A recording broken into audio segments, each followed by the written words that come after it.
બોલો સદગુરુ મહારાજ જય. સદગુરુ તુલસીરામ મહારાજ આવેલ હરિગુરુ સંતોની જય. આપણે આજનું ભજન વાંગત્રા અને કેશુભાઈના આંગણે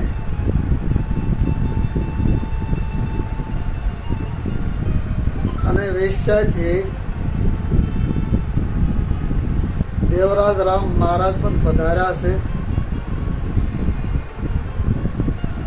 અને સાક્ષાથી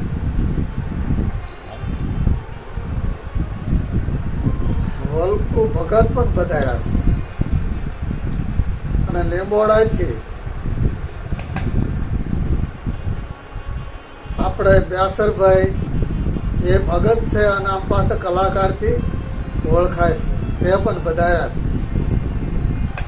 ખૂબ ખૂબ સંતો પધાર્યા છે અને આજે આજનો ગુરુવાર કેશુભાઈના આંગણે રાખવામાં આવ્યો છે.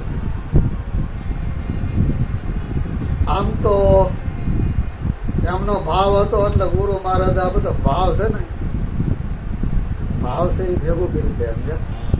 એટલે આજ ગુરુવારે હતો અને બધા સંતો ભક્તો બધા પધાર્યા અને સંતોએ વાત કરી છે. દેવરાજ મહારાજે પણ ખૂબ સરસ મજાનો સત્સંગ કર્યો. નામની વાત કરી, નિર્ગુણની વાત કરી, શિરગુણની વાત કરી અને એવા વ્યાસરભાઈ ભગત તે પણ વાણે સરસ મજાની બોલ્યા. સદગુરુ પાર ઉતારે, સદગુરુ પાર ઉતારે એમની સિવાય કોણ ઉતારે? એટલે કે છે સંતો મહાપુરુષો બોલ્યા કે સદગુરુના શરણે નમો અને માંગુ પ્રેમનો પ્રસાદ. તો કે દયા કરી નથી જો મટી જાય ખોટી અપરાધ. સદગુરુ મહારાજની પાસે આ જીવાતમાં વારે વારે વિનંતી કરે છે કે હે સદગુરુ મહારાજ તમારા શરણે નમો માંગુ પ્રેમ પ્રસાદ. દયા કરી દીજો મટી જાય ખોટી અપરાધ. અને જ્યાં સુધી આ અપરાધ ન મળે ને મટે ને ત્યાં સુધી આ જીવાતમાં દખનો પાર નથી. અને આ જીવ તો છૂટવા હાટું કેવા ઉધમ કરે છે. સંતો કહે છે કે છૂટવાનો ઉધમ કરે તેમ તેમ આ જીવ બમણો બંધાય છે. આપ બળે કોઈ દી છૂટે નહીં ને છોડાવે સદગુરુ રાય. કારણ કે સંતો મહાપુરુષોનું કહેવું છે બાપ કે ગુરુ વિના જ્ઞાન ન ઉપજે અને ગુરુ વિના મટે નહીં ભેદ. ગુરુ વિના કોઈ દી સંશય નહીં મટે. ભલે વાસે ચાર વેદ કદાચ વાંચતા હોય, મુખે થઈ ગયા હોય, પણ ગુરુ વિના પોતાની જાણ થતી નથી. એટલે સંતો બોલ્યા છે કે પહેલા પોતાને ઓળખી જાઓ. આ બીજી બધી માયા છે. પોતાને જાણી લો હું કોણ છું, પરમાત્મા કોણ છે. આ જ્યાં સુધી નક્કી નથી થતું ને ત્યાં સુધી આ જીવને કોઈ શાંતિ મળતી નથી. એટલે સંતોએ કોઈ વાણી દ્વારા, કોઈ ભજન દ્વારા, કોઈ સત્સંગ દ્વારા આપણને ખૂબ ખૂબ સંદેશો મોકલ્યો છે. કોઈ જીવાત્માને કદાચ એવું થાય કે વાત હાશી છે અને એને જો શ્રદ્ધા અને વિશ્વાસ, સદગુરુ નિરાંત મહારાજ કહે છે જય હો કે શ્રદ્ધા જોશે સાંભળવાની. જ્યાં સુધી શ્રદ્ધા નહીં હોય ને ત્યાં સુધી વિશ્વાસ કોઈથી આવતો નથી. એટલે ગુરુ ગાંડા, ગુરુ ગોબરા, ગુરુ દેવન કા દેવ જો શેલા સુલક્ષણા મળી જાય, હારા સુલક્ષણા જો શેલા મળી જાય ને તો કે કરે ગુરુની સેવ. એટલે કોઈ સંતોએ એમ કીધું છે કે ગુરુ તો ગાડા છે, ગુરુ ગોબરા છે, ગુરુ દેવન કા દેવ કીધા છે, પણ કોઈ શેલા સુલક્ષણા મળી જાય તો કરે ગુરુની સેવ. સુલક્ષણા એટલે કે પોતાની બોલી પોતે પાલન કરે ને એ સુલક્ષણા કહેવાય. અને એને જ્ઞાની કહેવાય, એને ધ્યાની કહેવાય, એને ગુરુ એવો શું છે એ સમજાણું કહેવાય. જ્યાં સુધી ગુરુ મહારાજ એમ કે તમારી બોલી તમે પાલન કરશો ને, અને ત્યારે આપણે કહેતા કે હા ગુરુ મહારાજ અમે અમારું બોલું પાલન જ કરશું.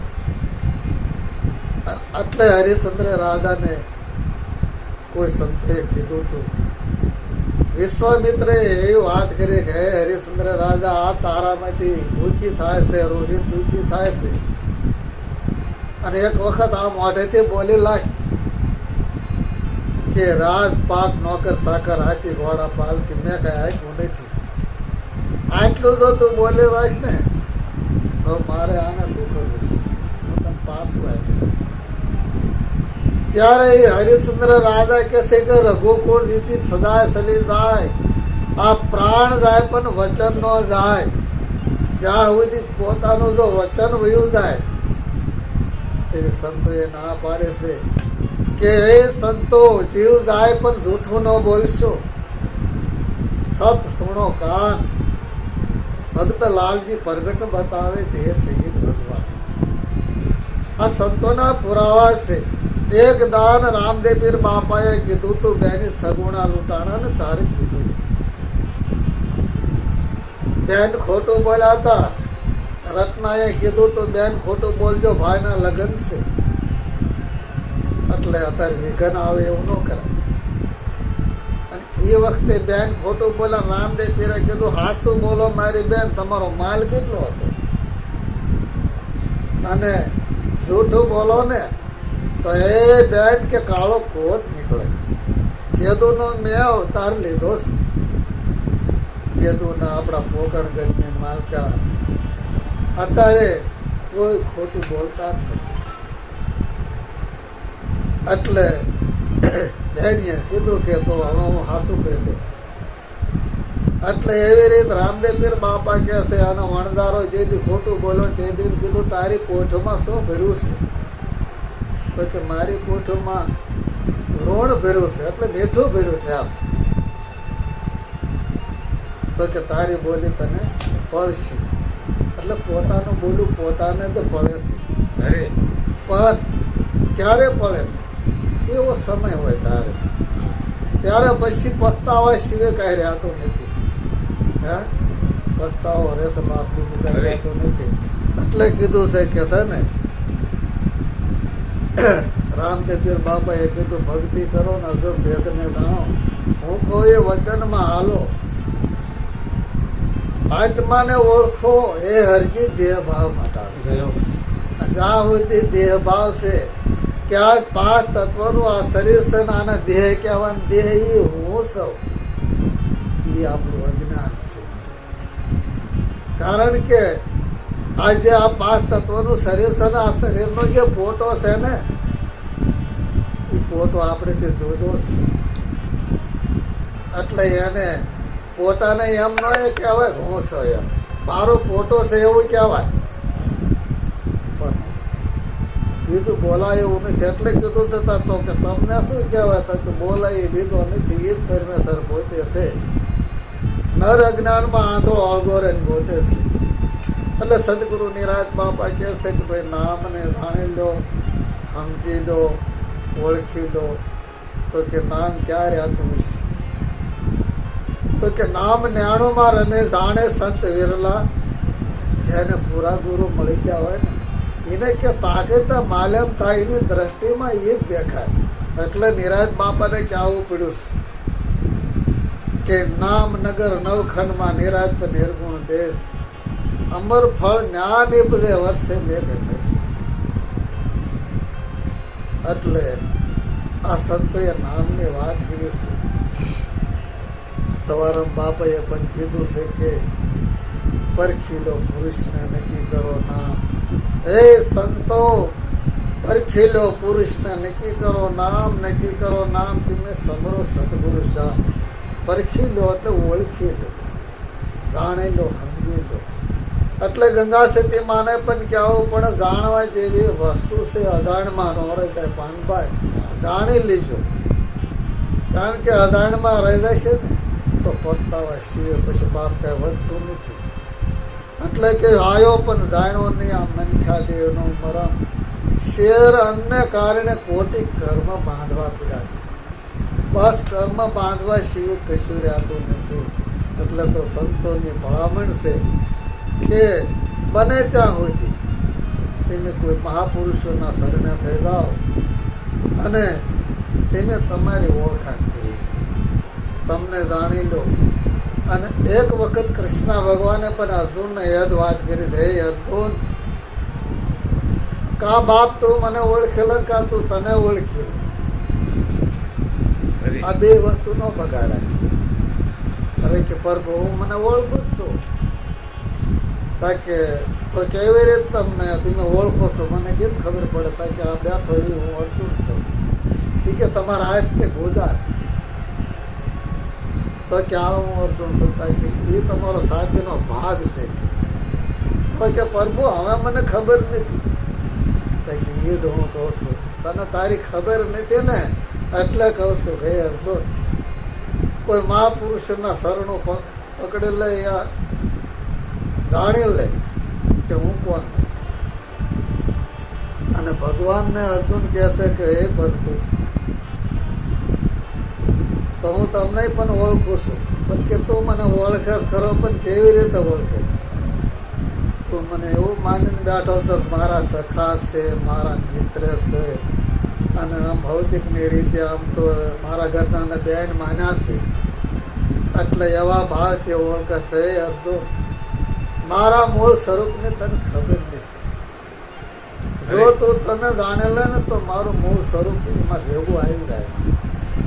એટલે કીધું છે કે જે સંતો કહે છે ને એમાં વિશ્વાસ ભરાસો રાખી અને જાણી લેવા જેવું છે.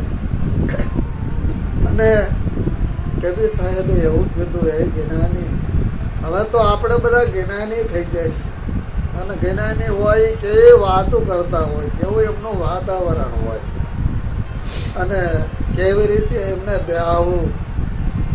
તો એમને કીધું છે કે હે જ્ઞાની કરો વિચાર. ગુરુ મહારાજ એમ કહે છે કે હે જ્ઞાની કરો વિચાર, આ બોલણ હારો ક્યાં વસે? આપણા 5 તત્વોનું શરીર છે ને એમાં બોલણ હારો ક્યાં વસે છે અને કેવો છે? તો કે પાણીથી પાતળો છે, ધુમ્મસ કરી ધાર, પેંડ બ્રહ્માંડથી પર છે. આ 5 તત્વોનું શરીર છે એને પેંડ કીધું છે, આને બ્રહ્માંડ કીધું છે ને એથી પર છે. કે હે જ્ઞાની, એક વખત વિચાર કરો, આ બોલણ હારો ક્યાં વસે? અને ગંગા સતીમાં અહીંયા પણ કીધું છે કે આપણા સદગુરુ ક્યાં છે? તો કે પેંડ બ્રહ્માંડથી પર છે મારા ગુરુજી, એનો દેખાડી દો દેશ. અરે આજે કીધું છે મહાપુરુષો બોલા છે કે જે વસ્તુ છે ને જાણવા જેવી છે ને જાણી લેવા જેવી છે. એટલે નિરાતમાં કબીર સાહેબે એમ કીધું છે કે હે જ્ઞાની કરો વિચાર, બોલણ હારો ક્યાં વસે? આ તરવેણના તીરમાં ખેલ જુઓ અપાર. તરવેણુનું તીર એટલે આ 5 તત્વનું શરીર છે, એમાં 3 ગુણ છે, 5 તત્વ છે. અને તરવેણુનું તીર કીધું છે, એમાં ખેલ જુઓ અપાર છે. કેવા ખેલ છે? સાંભળે છે, જોવે છે, ઊંઘે છે, બોલે છે, કેવા ખેલ છે? આમાં ખેલ જુઓ અપાર 5 તત્વ એમાં પ્રગટ છે. જેમ વેદ કરે સંકાર, જ્ઞાની કરો વિચાર. આ તો જ્ઞાનીને વાત કરી છે કે આપણે વિચાર પાછો કરવાનો છે. બીજાને કોઈને કીધું નથી સાહેબે કે હે જ્ઞાની એક વખત વિચાર કરો, આ બોલણ હારો ક્યાં વસે છે? આ ગગન મંડળની ગોખમાં, આમાં કે ગગન છે ને આ ગગન મંડળની ગોખમાં વાગે અનહદ નાદ. એક નામની અનહદ પંખો વાગે છે, પંખો ભરાય સંભળાય છે, બોલાય સંભળાય છે. એટલે એમાં અનહદ નાદ વાગી રહ્યા છે ને એમાં મોતી તાણા મેહુલા વરસે. મોતી એટલે એક શબ્દ થાય, એમાં મોતી તાણા મેહુલા વરસે ઘનઘોર આકાશ. હે જ્ઞાની કરો વિચાર બોલણ હારો ક્યાં વસે. એટલે સાહેબને કહેવું પડે છે કે 10મે દ્વારે દેવ છે. આ 10મો દ્વાર છે ને ગુરુ દ્વાર છે. 10મે દ્વારે દેવ છે સોહમ શબ્દની પાસ. કહત કબીર કૂડું નથી, કૂડું એટલે ખોટું નથી. બાપ સાસુ છે અને અગમ છે ને પાર છે, કોઈ એને પાર પામી શકાય એવું નથી. આવું સાહેબ બોલા છે. એટલે સંતોએ બધાએ ખૂબ ભલામણ કરી કે જાણવા જેવી વસ્તુ અજાણમાં ન રહી જાય. જાણી લીજો, માણી લીજો. એટલે નિરાત મહારાજ કહે છે કે નિરાત નૌકા નામની એમાં બેસીને કે આવો. નિરાત નૌકા નામની તેમાં બેસી આય પાર પાગાડી દે. પછી ફલકમાં પછી કે 12 ફેરા ન ખાય. આ સુરતા બહાર ભટકવા જાય છે. કાશી જાઉં, મથુરા જાઉં, ગોકુળ જાઉં, ક્યાં જાઉં તો મારું કલ્યાણ થાય. ઓમ કરું, હવન કરું, 68 તીરથ કરું તો મારું કલ્યાણ થાય. કે તોય નહીં મેળાવે. કેમ કે જ્યાં સુધી ગુરુગમ જાણ્યા સિવાય આ વસ્તુ સમજાતી નથી. આટલું બોલીને મારી વાણીને વિરામ આપું છું. બોલો સદગુરુ મહારાજ, સદગુરુ તુલસીરામ મહારાજ.